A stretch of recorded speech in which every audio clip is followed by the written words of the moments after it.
we were and then the environment was cleaned up. first time I was hearing about this stuff. Wow. It was totally new to me. With social impact consulting.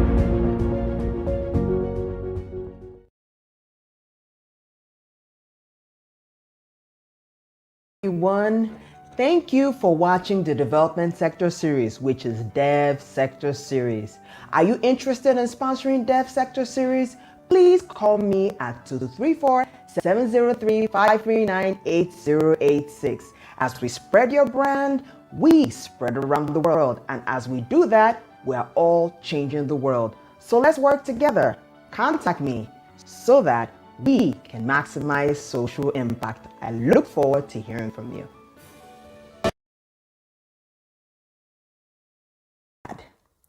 For nonprofits and social enterprises that want to build institutions that donors are attracted to so that they can partner with you strategically so that you can maximize social impact. Do you want to be able to raise funds? Do you want to be able to build an institution that is strong enough to maximize social impact? Order my e-course. It's only 10,000 Naira, approximately $20, for you to be able to get the tools you need to become an influential institution. With it, for a limited time, you can get my free ebook, How to Start and Run a Sustainable NGO, and a free 30-minute consultation with me. So, if you're interested, click on the link below and let's get started.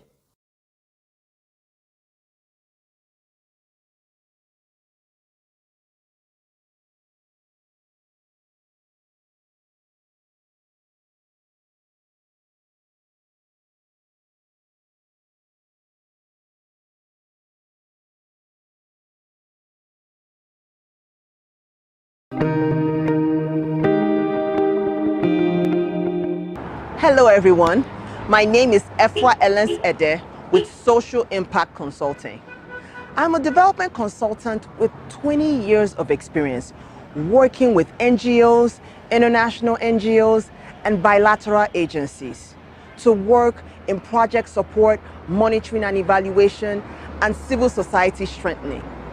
So now, I saw that local NGOs lack the capacity to manage large-scale projects, which can in turn impact their various communities because they have the connection based on their backgrounds. So this made me create this channel so that I can add value to you for free once you subscribe to this channel and get notified of upcoming videos. I look forward to hearing from you.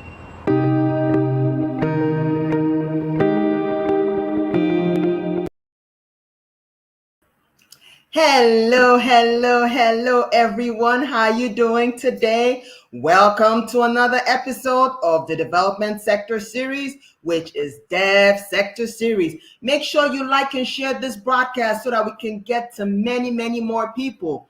Let me know where you're watching from so that I can thank you personally for coming. Follow and connect with me on all my social media handles for all future updates.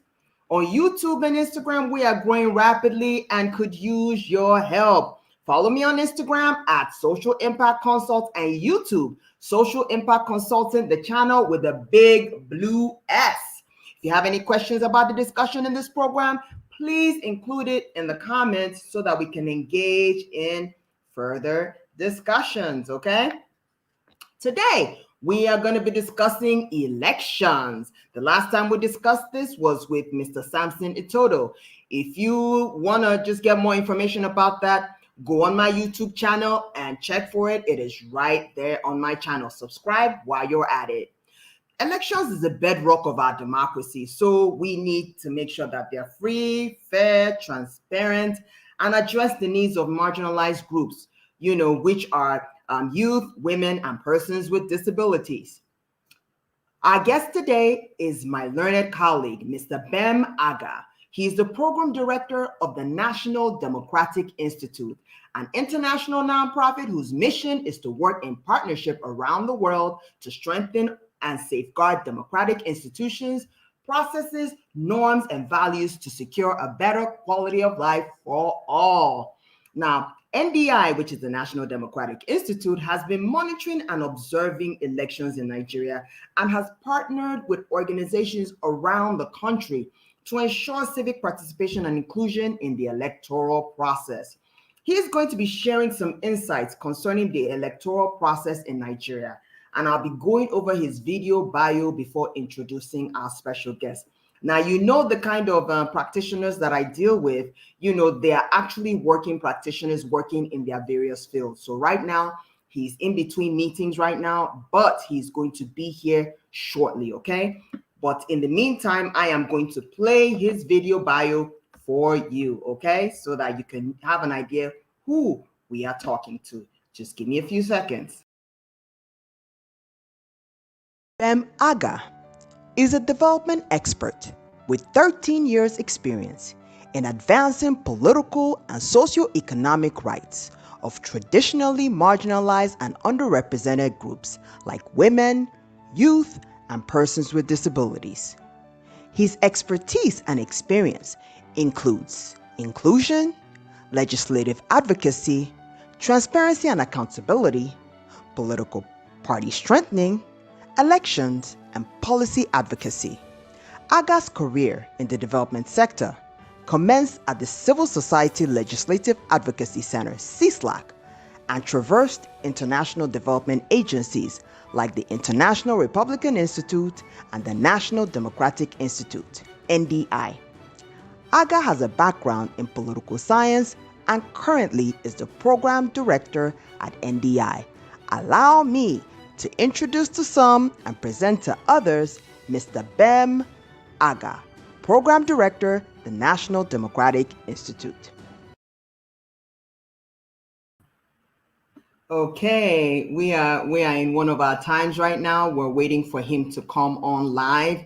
He should be here shortly. So while we wait for our guest, please let me know what you want to know about the electoral process in Nigeria. What exactly do you want to know from Mr. Aga so that we can answer those questions when he does come on? He's going to be on shortly, so just let us know what you want to know about the electoral process. Let's make this interactive. So I'm waiting for your comment in the comment section, okay? So, well, while I'm waiting, I'm going to be talking just a bit about it. You know, elections are the hallmark of our democracy. And, it's an opportunity for citizens to vote in who they want to represent them, whether it be in the legislative, who they want to implement legislation and laws, which is the executive, and who to actually enforce the laws and make sure that the laws are followed, which is the judiciary. So it is important that we citizens are able to stay engaged in the process. So I just wanted to get a sense from you, what exactly do you want to know about the electoral process in Nigeria?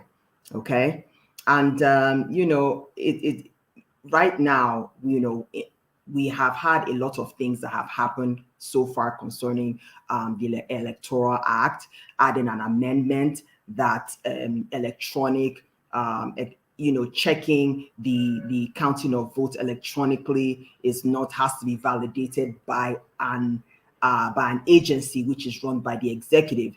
It does not make this fair, because the electoral management bodies need to be independent of the process. So a lot of things have been happening in terms of them not getting the funding that they need to actually roll out the logistics and things that they need to do in preparation for elections.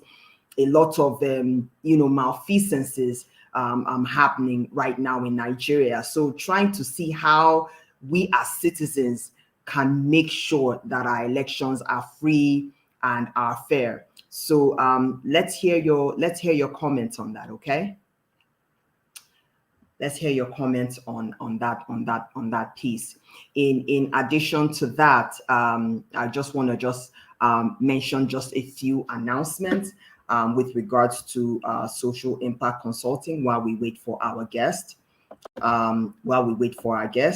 So we are actually going to be be having different things that are happening with regards to social impact consulting, right? Especially concerning our online course, which is NGO fundraising for social impact. This is a very impactful e-course where we are preparing nonprofits to provide the institutions that they need to be able to raise funds, because a lot of donors need to make sure that you have the institutions that are required. Okay, I think Ben is here. Okay, so we're going to add him to the stream right now. Hello, Bem. How are you? Good to see you.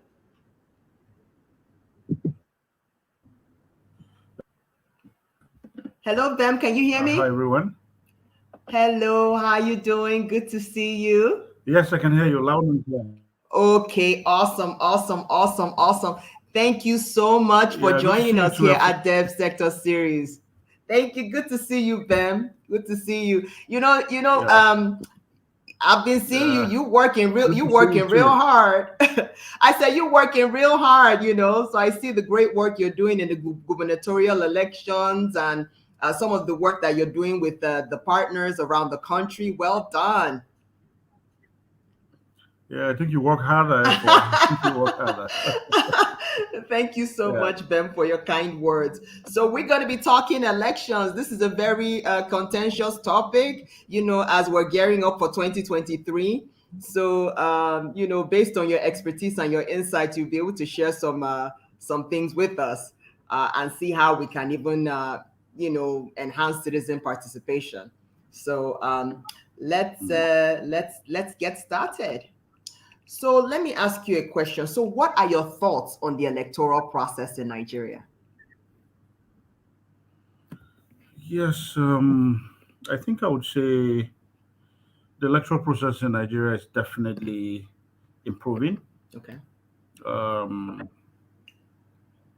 time was when you would hear stories like maybe people write results and so on and so forth, but with the hard work from the Independent National Electoral Commission, with the hard work from civil society partners, with the support of international development agencies, Nigeria's friends, I think the electoral process in Nigeria is definitely improving, by the day, and it can only get better.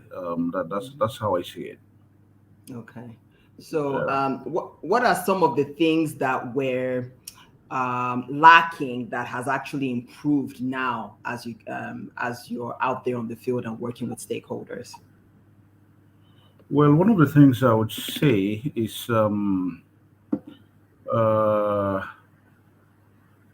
the Electoral Commission indeed is putting in more tools to ensure that wherever there were gaps in the past, those gaps are kind of like taken care of. I would definitely say that with what we've seen in recent off-cycle gubernatorial elections, particularly those in Ekiti and Osun, and I say this citing the court judgments that have come out of those elections. That's the Edo and Ondo elections, from 2020. Definitely the court judgments that have come out of those elections have shown that indeed, there were at best insignificant challenges with those elections. And indeed, myself and most Nigerians will believe that it can only get better. Okay. These improvements are in the areas of the Electoral Commission doing more, in terms of stakeholder consultations, the Electoral Commission doing more in terms of leveraging technology, to ensure that elections are free, fair, and credible, as most Nigerians aspire for them to be. The Electoral Commission, just doing more generally to ensure that the process is what we envision it to be. Yeah, that's what I'll say. Okay, no worries. Okay, so now, where are we now with transfer? You alluded to the Edo and the Ondo elections. Where are we with regards to transparency and accountability in the gubernatorial and national elections? Like in the national elections, in terms of the outcome last time and how we're preparing for for 2023. So where are we with transparency? I think with the national elections, I'll be quick to cite national elections of 2019. I'll be quick to cite the parallel vote tabulation, or what Yaga Africa calls watching the vote findings from the 2019 elections, where they clearly stated that the challenges observed by the observers, it wasn't elections that were perfect, but that the challenges observed were did not affect the overall outcome of the process. Yeah. Okay. So what were some Yeah. of the challenges that they observed? And Yeah. Yeah. So the challenges around violence, there were challenges with violence here and there. There were still challenges with more practice here and there, in terms of people trying to manipulate the process and so on and so forth. But on the whole, this was insignificant in terms of, this is what the Yaga Africa Watching the Vote report, stated. This was insignificant in overall in terms of how it affected the outcome of the process. Okay. Okay. So, so you're saying that in terms of the 2019 election, the outcome was actually justified in terms of the results. So where are we now? Are we transparent? Are we more accountable? Or what are your thoughts on that? I would say it's difficult to categorically speak about these processes to say whether they are justified or not, and that's why I relied on uh, a group like Yaga Africa, which deployed what I understand to be the most comprehensive election observation methodology, the parallel vote tabulation, deploying observers to a representative random sample, to assess election day processes and verify, official vote tallies.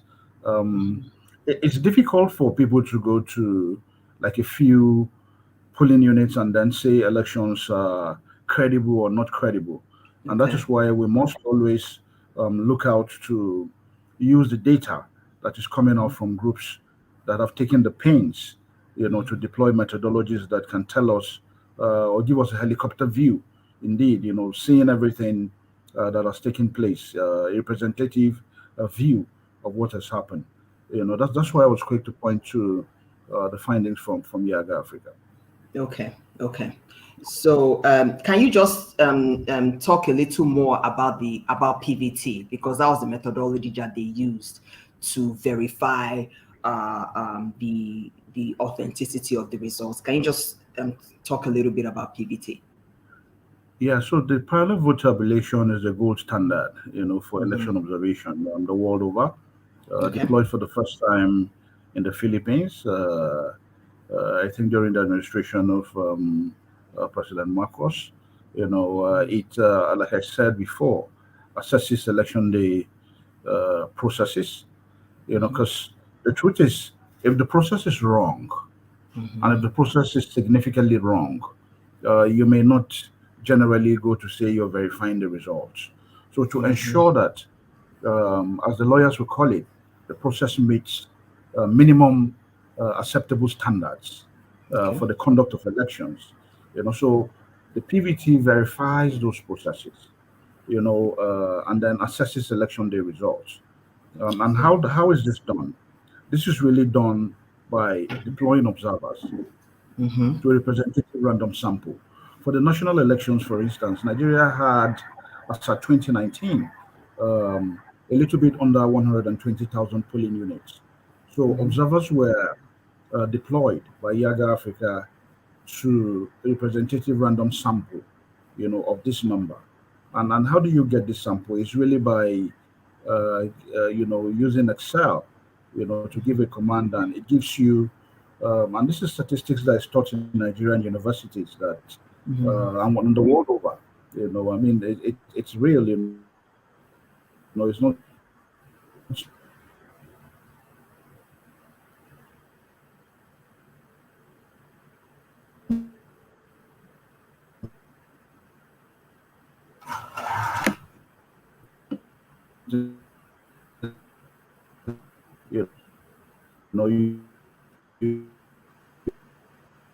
give it a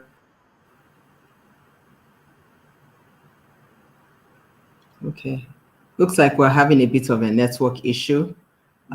He's just talking about the parallel voter tabulation, sending a representative sample of observers in polling units around the country for national elections. So it looks like we're having a bit of a network issue on his end, but he should be up shortly. Okay. So just talking about the PVT and the parallel voter tabulation and the methodology that is used by Yaga Africa, because the National Democratic Insitute partners with Yaga Africa to have a large, comprehensive election observation, which was one of the largest in the country. So, he was just explaining the methodology to just verify and make sure that the results are comparable to the results provided by INEC. So as soon as he gets on, we'll continue the conversation. But if you have any further questions, I think he's back. If you have any further questions, please let us know. He's going to continue the conversation. Okay, hello, Ben. You were just talking about the PVT and the random sampling through Excel and basic statistics that are taught in universities. So that was kind of where we stopped in the conversation. Yes. So the idea is, once you get the sample, you train specially trained observers and deploy them, to this sample, and they observe using a specialized checklist that carefully outlines the critical areas in the electoral process where we need to collect data.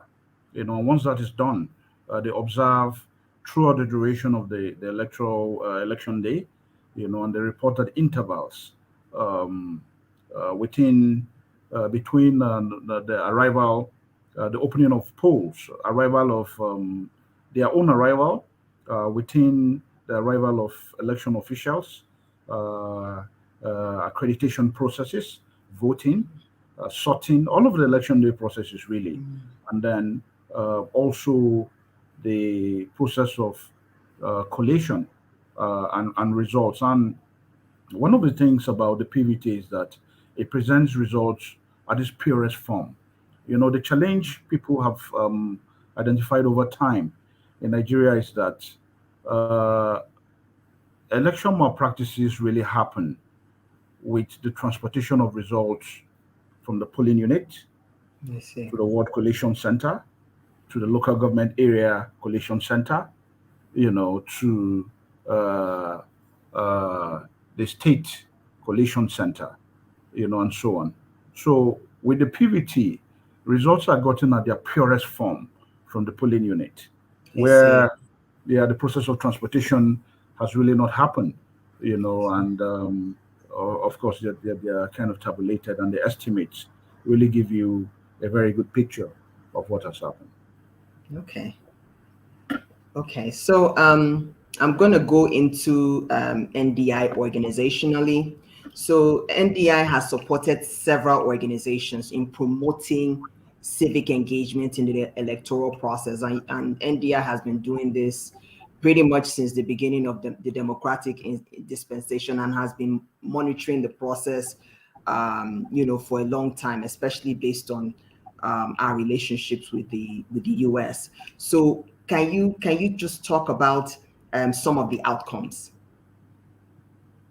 Yeah, I think the outcomes for me has been phenomenal. And at this stage, I think you permit me to speak as a Nigerian, which I am. NDI is an American organization, but we are Nigerians who work for the institute, and what I feel, is nothing but gratitude for the support, that the country gets from its international friends, like the US, and through organizations like the United States Agency for International Development that supports NDI's work in Nigeria, and FCDO, the British, that supports NDI's work in Nigeria. And the wonderful work that NDI does on its part to support Nigerian organizations to do the beautiful work, that they've been doing. Yes, the outcomes are the outcomes are many, and one of the biggest outcomes I would say really has been, we've been talking about the PVT, so perhaps it's good to continue on that front. The outcomes include the fact that over 20 pilot vote tabulation processes have been conducted in Nigeria to give Nigeria for the very first time, I think since 2011. So what this has done is, before now, there wasn't an independent process that was representative enough, to help Nigerians understand the credibility of elections. But now, with the introduction of the pilot vote tabulation in Nigeria, which Aga Africa does so well, Nigerians are now able, to say, to have alternative findings from electoral processes in terms of how elections have gone. What this has done is it provides confidence, to the electoral processes. It goes a long way in reducing violence, because people can see an election, and if Aga Africa says, look, indeed, these elections went according to, the wishes and aspirations of the Nigerian people, people can truly believe that and say, yes, INEC did a good job, and not resort to self-help in terms of violence, to create problems and so on and so forth. So this has been also like one of the key outcomes of NDI's work in Nigeria. And I'm happy to say that as we head to the November 6th off-cycle governorship elections in Anambra State, that Aga Africa again, a very close partner, will be deploying the PVT, for that election. But outside that, NDI has also worked with national and state, based groups, to prevent violence in the electoral process. Because yes, the PVT has elements that help prevent violence, but you need to also go out there, to create awareness, help people understand what the law says, what are the consequences of electoral violence. Some people, one of the things we'll find out traveling across the country, to work with our partners, is that sometimes there's limited knowledge about what constitutes electoral violence. Some people do not know that threatening someone to vote or not to vote is an electoral violence, effectively captured in the Electoral Act. Effectively captured in the Electoral Act, that can, upon conviction, send someone to prison for a period of 3 years. Just to say, hey, FWA, if I see you at the polling unit, to try to vote for your candidate, just because I do not support your candidate, I'm going to cut off your legs. Really? Yes. In the Electoral Act, there's an offense called threatening, and upon conviction, that will end the perpetrator a jail sentence of 3 years. Buying and selling of votes, 12 months imprisonment, and fines, to go with that. If you meet a tough judge, they could either give you just the fine or just the sentence or both. So creating awareness also has been one of the things that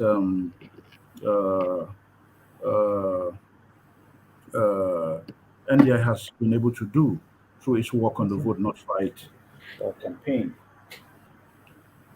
Okay. Sorry, check my cable. On the Vote Not no Fight. worry. Yeah. Okay.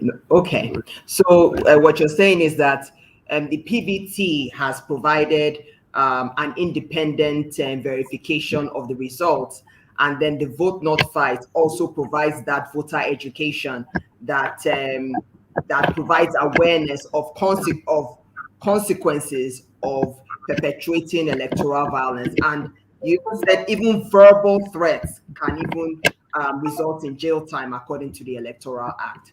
That is really insightful for us to understand. Okay. So, so for just a second, let me try and fix. Okay. Yeah, my computer is kind of going off. Let me try and fix. Okay, no worries.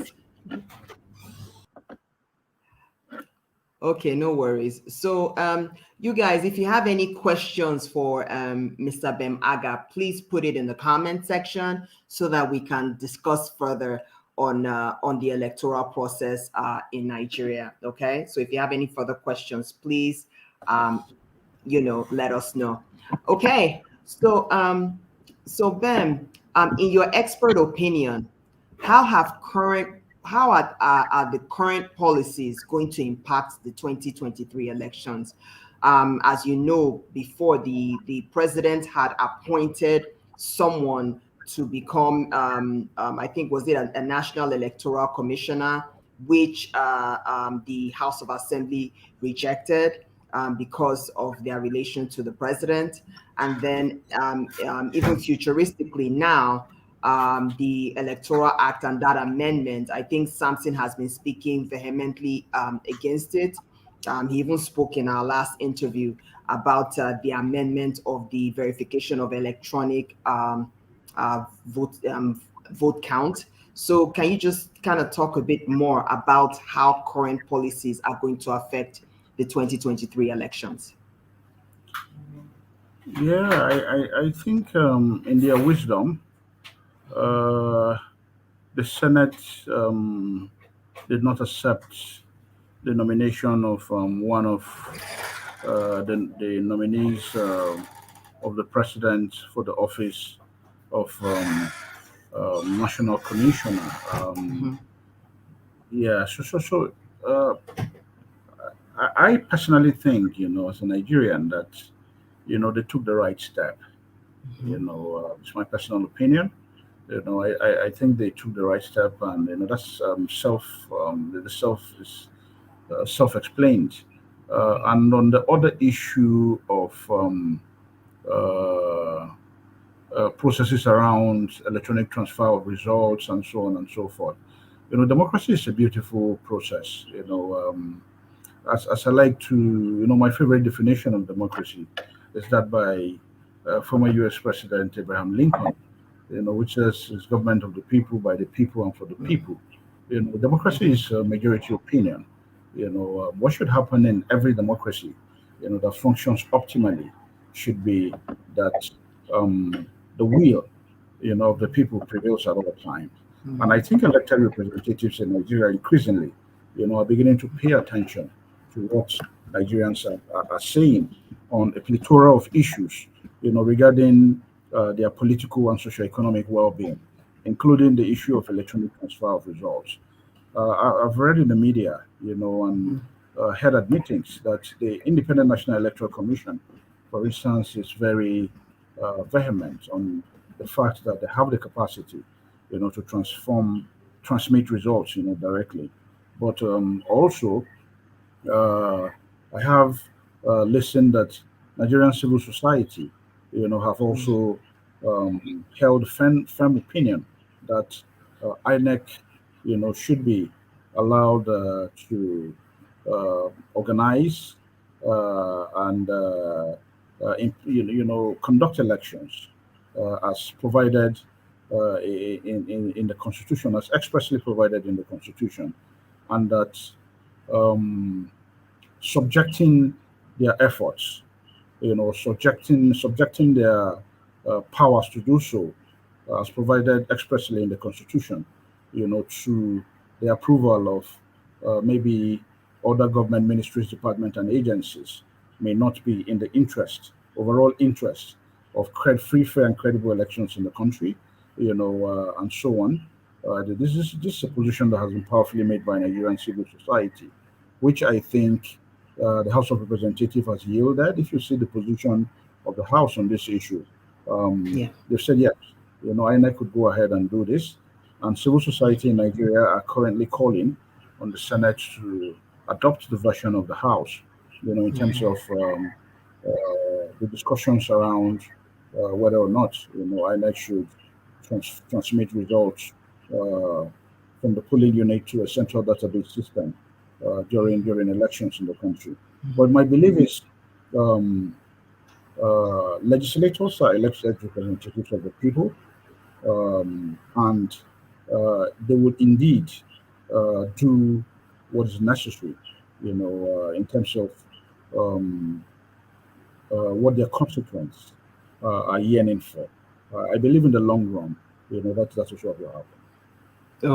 Okay.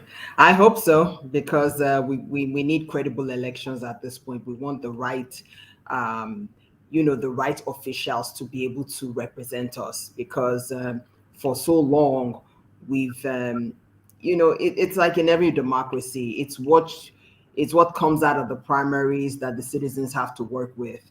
So we want something as transparent and as accountable as possible, as citizens.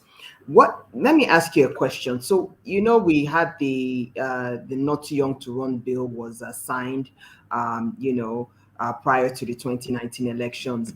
Now, what are your thoughts on independent candidacy?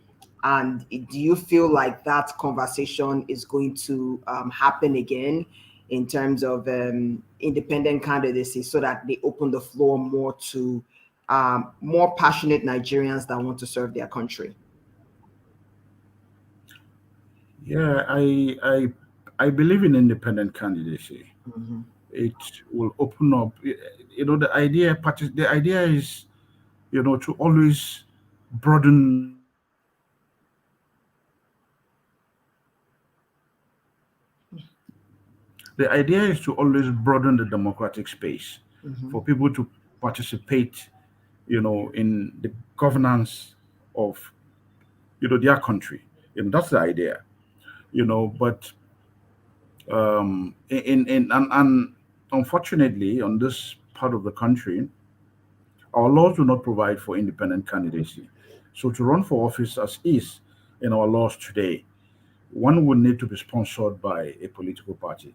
So the conversations around independent candidacy have been on for a while, but not everybody agrees.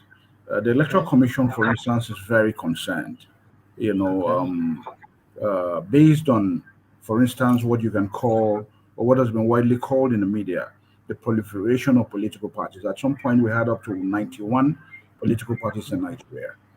So some have feared, including the Electoral Commission, that if independent candidacy is allowed in the country, you may have uh, an unmanageable system where, for instance, you can imagine if let's say, for the Abuja AMAC, councillorship election, Mm-hmm. you had 4,000 people, contesting for that election.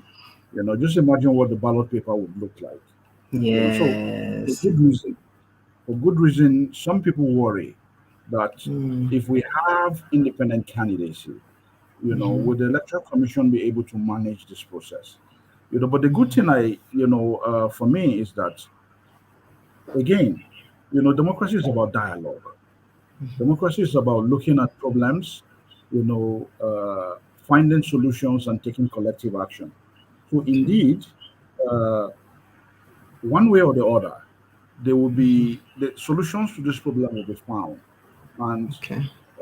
Nigerians, uh, electoral stakeholders, and so on will build consensus around what the solutions are, and will move forward to implement what the solutions are to meet the broader objective, or the collective objective, which I believe everybody cares about, of increasing participation. Okay. That is really something, because, as we're gearing up for the 2023 elections, I just believe that, as citizens, we need to engage and make sure that we monitor the policies that are coming out of the House and Senate that would impede our rights to have a free and fair election. Because, as we know, INEC can't do it alone. You get what I'm saying? So, folks can't do it. So we citizens, we need to be more vigilant, and which is why I feel like we need to continue to work with civil society and be more aware of civil society, because civil society is that platform where citizens can further engage. Because I know NDI works with civil society organizations across the length and breadth of this country, but citizens have to then engage with civil society so that there's a bit of a collective on what they represent and what they stand for. So I won't be surprised if there are more things coming up the pike, by certain characters that want the election to go one way instead of the other. So you talked a bit more about INEC and what INEC does in terms of trying to maintain their independence in the process. Are they doing enough to do that, to remain independent of the ruling party that's currently governing the country? How are they able to maintain that so that there's a fair election process, especially as we're going into 2023? Yeah, in my view, my humble opinion, I would say that INEC has done quite a lot, to maintain its own independence. Mind It's you, a tough one. the, It's a tough one because they get their funding from the executive. So how are they also able to appointments, manage that? the Yeah. chairman, national commissioners, resident electoral commissioners Mhm. of the Electoral Commission, Yeah. appointed, by the Mm-hmm. President of the Republic of Mm-hmm. Nigeria, and confirmed by the Senate. Mm-hmm. So for the Electoral Commission to come out and see on a sustainable basis, like they've Mm-hmm. been doing, that uh, we have the the the wherewithal, we have the capacity to transmit election results Okay. electronically, which currently appears to be in contrast with the position of the Senate. One has to say that there's no better way to talk to say to demonstrate, the independence of a body, given that um, some commissioners, I mean, their terms may be heading towards termination, and if reappointed by Mr. President, will still be going back to the Senate for confirmation. Mm-hmm. So for them, to do this, the chair was only recently just reconfirmed, by the Senate after reappointment by the president. You Mm-hmm. know, um, so I say, and indeed, I haven't personally heard about any retaliatory actions from Okay. the Senate, the House of Representatives, or the executive. So Mm-hmm. it gives me confidence, that Mm-hmm. indeed our democracy is heading in the right direction, Okay. where institutions of state, can Mm-hmm. stick out and say, look, this is contrary to our mandate, Mm-hmm. and maintain their independence. So I would say Okay. yes, INEC is doing quite a lot in my view, to Mm-hmm. maintain their independence. Okay. But Okay. yeah, yeah, So I guess I would still have to emphasize that citizens need to kind of be on the lookout. Like, remember when they were doing the constitutional review and how there were stakeholder conversations and hearings around the country where where citizens could speak up on it.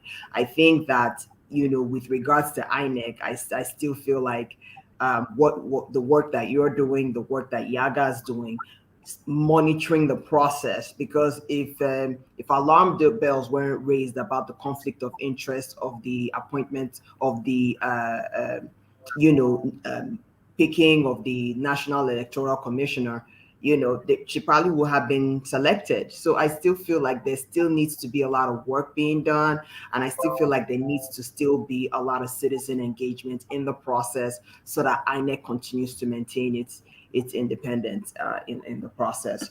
So my BSc thesis was on the parallel principles of separation of powers and checks and balances. So in mm-hmm. Yeah. Baron de Montesquieu, Mm-hmm. in every democracy, this is Mm-hmm. critical, and that's why Mm-hmm. we see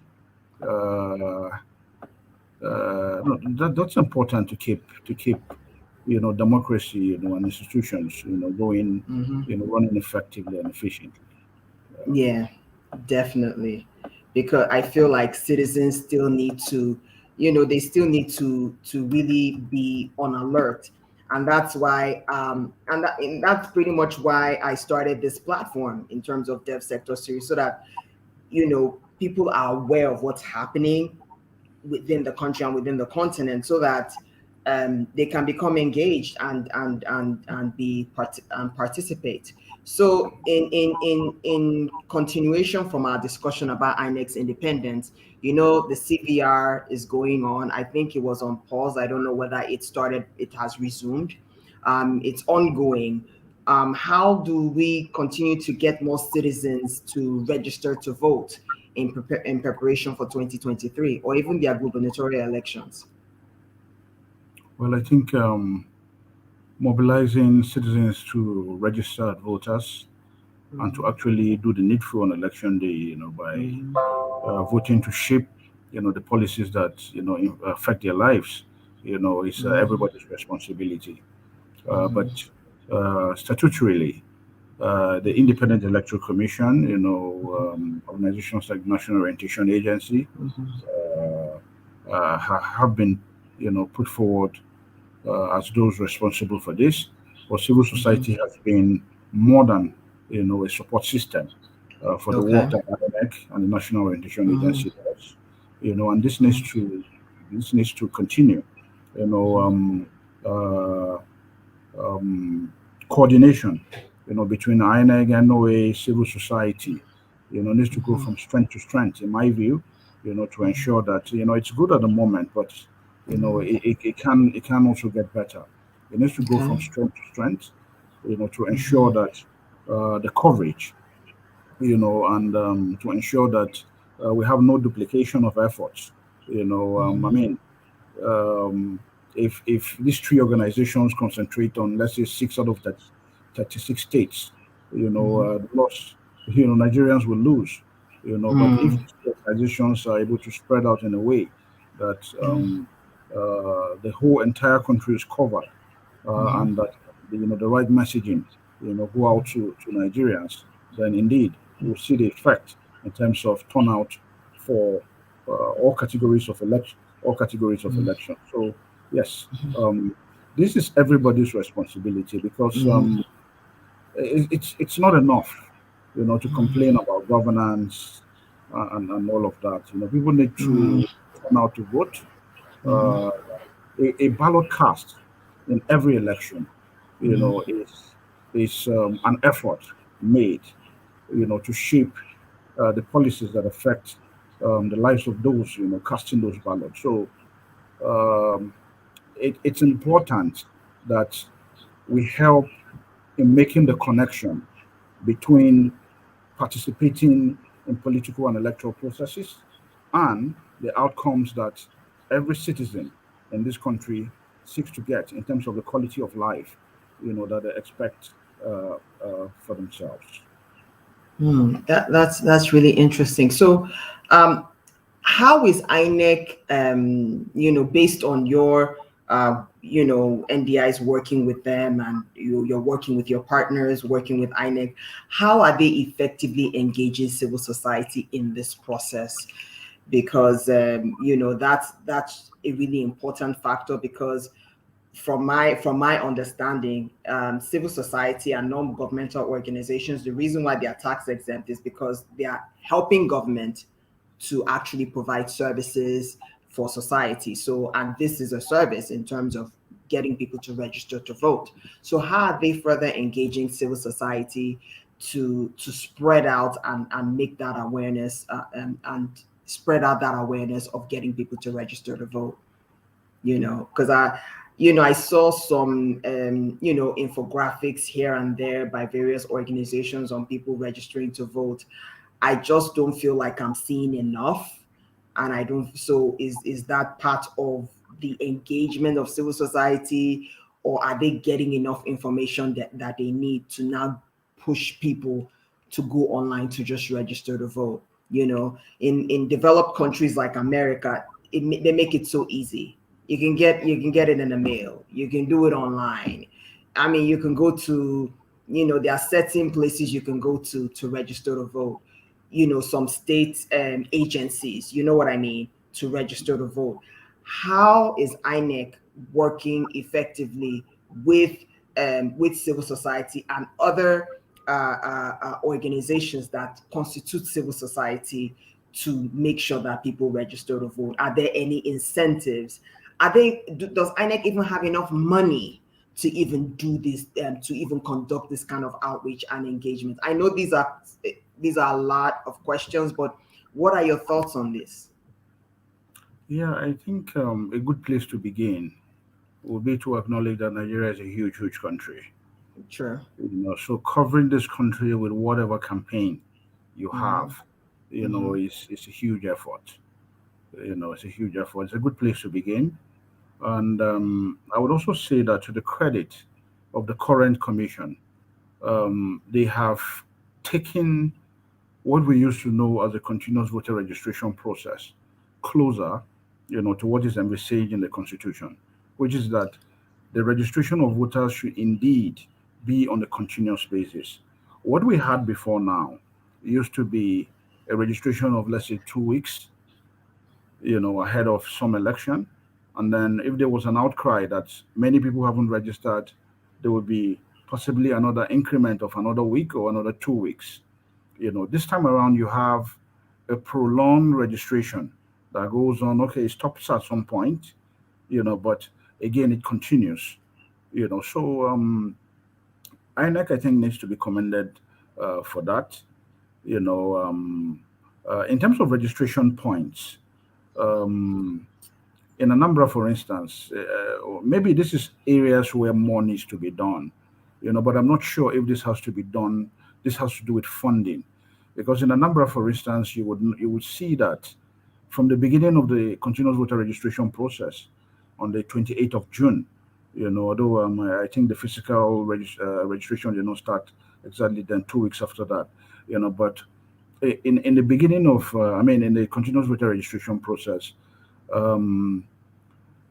it was not until the last week of the registration process, that's that ended on the 5th, of September, that the process was decentralized to the ward level. That was the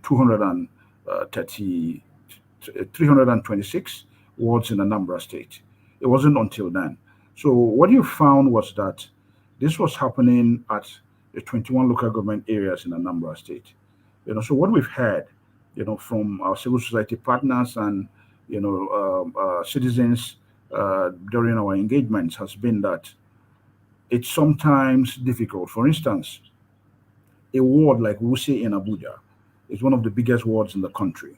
So it's a very, very large, landmass. So if you would say that the registration will happen just at the INEC office, what that entails is that people will have to travel long distances, to be able to get to the registration point. So that in itself has been a challenge. But I do not believe INEC is unaware of this. And that is why in Anambra, for instance, you will see that in the final week, they decentralize the registration process to the 326 wards, so it could get closer to the people, for them to register. In terms of partnership with civil society, I would say, yes, I've seen quite a lot of this. I know the International Foundation for Electoral Systems, IFES, has worked closely, with INEC to ensure that civic and voter education gets closer, to particularly traditionally marginalized and underrepresented groups, like women, youth, and people with disabilities. In every election, national elections, like the presidency, but off-cycle governorship elections, like what we have coming up in Anambra, so all kinds of engagements you have, town hall meetings, media engagements, and so on and so forth. But, a lot more of this, I would say, needs to be done. But it goes back to what I said first. Nigeria is a very big country, so to get this right, to reach the nooks and crannies, we require a very, very, very, courageous effort. It will require sustained partnerships to get this Okay. to get to the nooks and crannies of this country. Okay.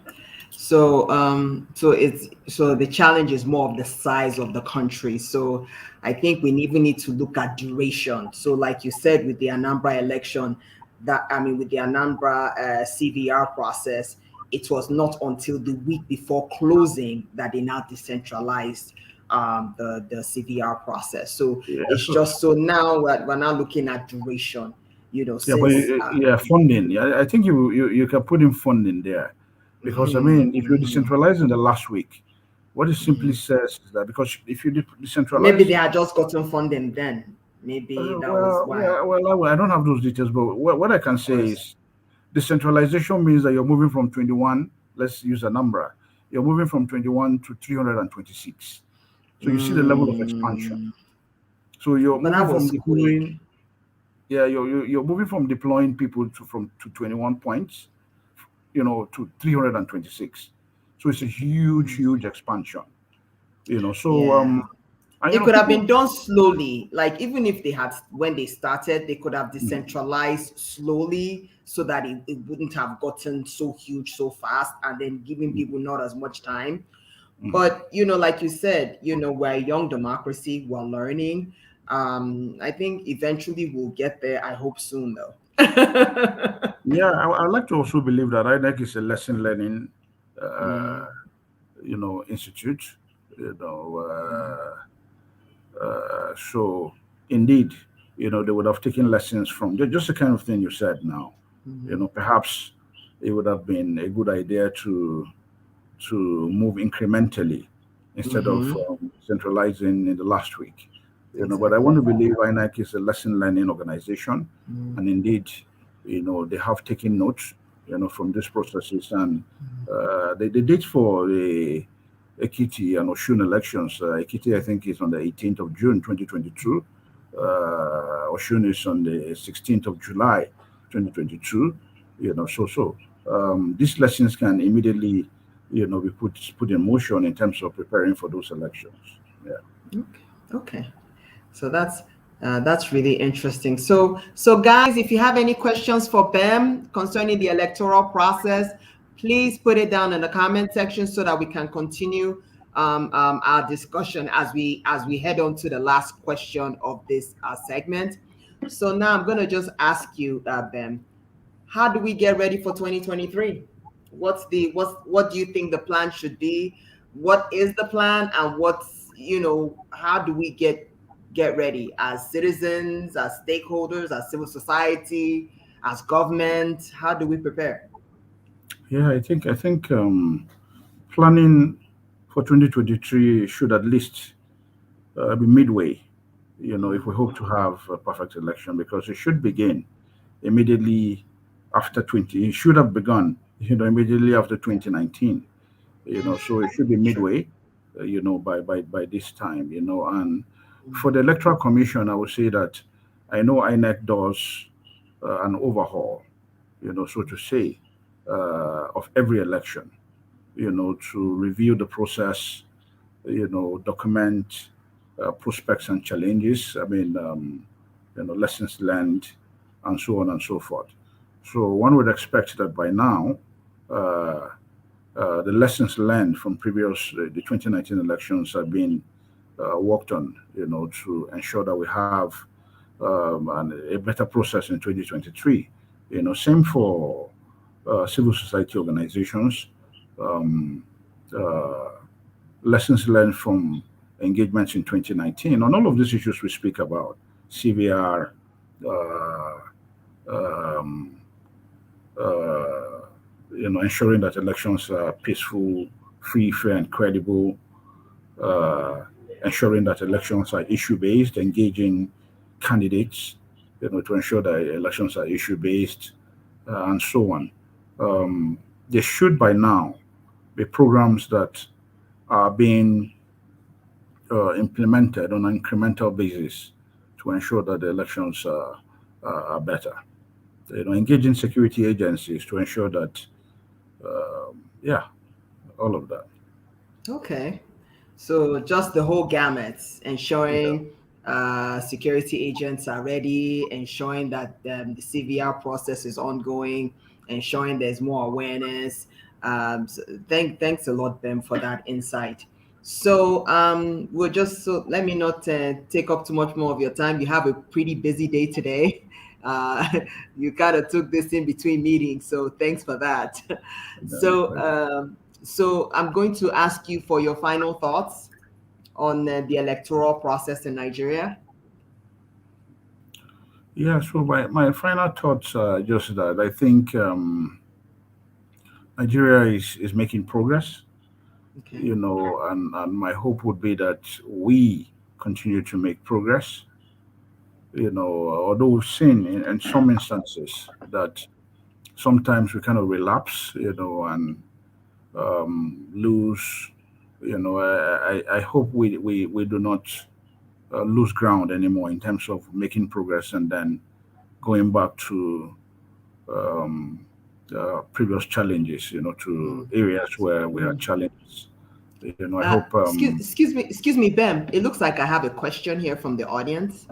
Okay. It says here, it says centralization of Nigeria's infrastructure and departments has created a lot of logjams and slowed down any process for anything we do. States, local governments, etc., should be meant to engage in these processes. Don't you think so? Yeah, I mean, for me, if you look at it from, if you look at it from the federalism point of view, yes, and this looks to me like the question around whether, there's an advocacy by some people that INEC should overtake the responsibilities of the state independent electoral commissions,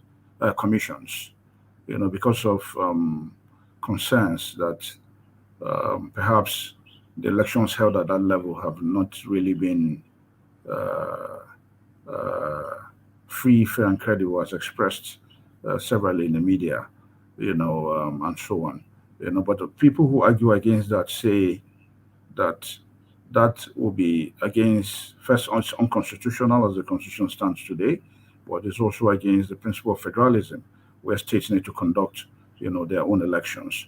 Yeah. So um, yes, this is it's we can decentralize, but again, just to say this, um, as the law stands today, presidential, senatorial, House of Representatives, House of Assembly elections are federal elections. State elections are elections to the chairmanship of local government councils and councillorship elections. So to that extent, there is some decentralization. So I wouldn't know if you want to say, yeah, yeah. So there is some decentralization. I wouldn't know if you want to say maybe, and governorship is also a federal elections. I don't know if you want to say that maybe governorship and those elections that come from state constituencies, should be state elections and so on. But there is some fair level of decentralization, with the way we are, except you're looking out of the electoral process Mhm. and some of the other issues being discussed that are on the front burner of national discourse today. But as far as elections are concerned, the only big issue now regarding decentralization is whether or not the state independent electoral commissions should be scrapped for INEC, to take over their responsibilities based on widely expressed concerns in the public that the elections conducted at that level may not indeed be very credible. Hmm. Interesting. Interesting. I have a comment here.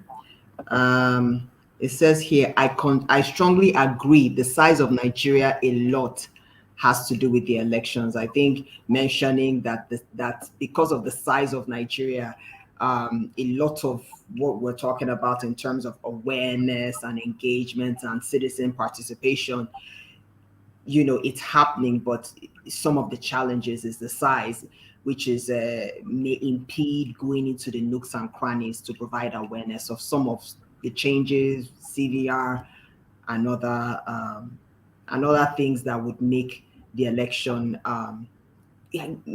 build more citizen engagement and participation. But yeah, so Bem, do you have any final thoughts before we close? Yeah, just to say thanks a lot, therefore, for the opportunity. For those who do not know, FOA was a colleague at NDI who benefited a lot from our trainings, Thank you. and so on and so forth. And, I think you're doing an excellent job, Thank with you. these interventions. We continue to benefit from them, and I would say, keep it up. I mean, you mentioned about what can we do, but, you're doing some of those things. I wanted to throw back some of those questions. I wanted to throw back some of those questions to you. You were serious. To say, how about this? Therefore, you're already doing some of the work. So thanks a Yeah. lot. Much appreciated. No problem, Ben. Thank you for the great work that you're doing. Really going across the country and just helping with election monitoring and managing, like you said, this big nation of ours called Nigeria, and making sure that our democracy continues to stand as best as possible. Let me just say one thing. I listened to a TED talk by Daniel Ikenwebe.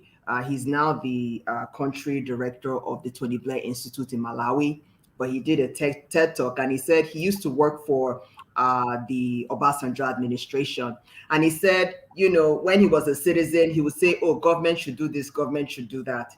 He said all the way to Aso Villa, people were still saying government should do this, government should do that. And he came to the realization, and he said, you know what? From the looks of things, I am government. So I think all of us as citizens should say, I am government, and do what we can to make sure that we continue to maintain this government of ours, and that we can all benefit from. So again, Ben, thank you for playing your part, and thanks a lot for the work that you do. Thank you, Efra. Thank you. All right. Take care. Yeah, Bye-bye. bye. All right, you heard from Mr. Bem Aga. He is the program director of the National Democratic Insitute. We talked about the electoral process in Nigeria. And a lot of times we're saying, INEC should do this, INEC should do that. Ben is in the trenches working directly with INEC, and he is saying that INEC is doing the best that they can, but it's up to us as citizens to actually keep watching policies that come in place and things that are done to undermine our democracy. It is very important, and which is one of the major reasons why I started our Dev Sector series, to be able to connect civil society to the public. I want to be that connector to let you all know, okay, this is what civil society organizations are currently doing, to enhance our democracy. So again, thank you all so much for watching Dev Sector series. We are gearing up for 2023 elections. As citizens, make sure you get your PVC. So just a quick announcement. Next session of Dev Sector series is with Dr. Hussaini Abdul. He is the country director of CARE International Nigeria. We are going to be talking about humanitarian work that they're doing in northern Nigeria, its challenges, its successes. What are some of the great outcomes they've done in terms of dealing with the IDPs, dealing with some of the issues that are happening over there. You do not want to miss this. Again, our online course, NGO Fundraising for Social Impact, is now open. Please visit www.socialimpact.ng/courses to place your order and get yourself on a journey as a nonprofit and social enterprise to become an institution that maximizes social impact. Also, if you're interested in our upcoming grant writing workshop, please send me a WhatsApp message to 34703-539-8086. Again, 234-703-539-8086. Thank you guys so much, y'all. Let us change the world together. Take care and have a blessed day. for nonprofits and social enterprises that want to build institutions that donors are attracted to so that they can partner with you strategically so that you can maximize social impact. Do you want to be able to raise funds?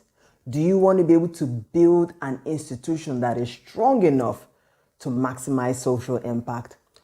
Order my e-course. It's only 10,000 Naira, approximately $20, for you to be able to get the tools you need to become an influential institution.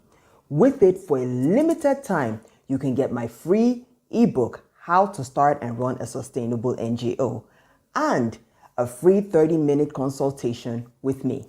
So, if you're interested, click on the link below and let's get started.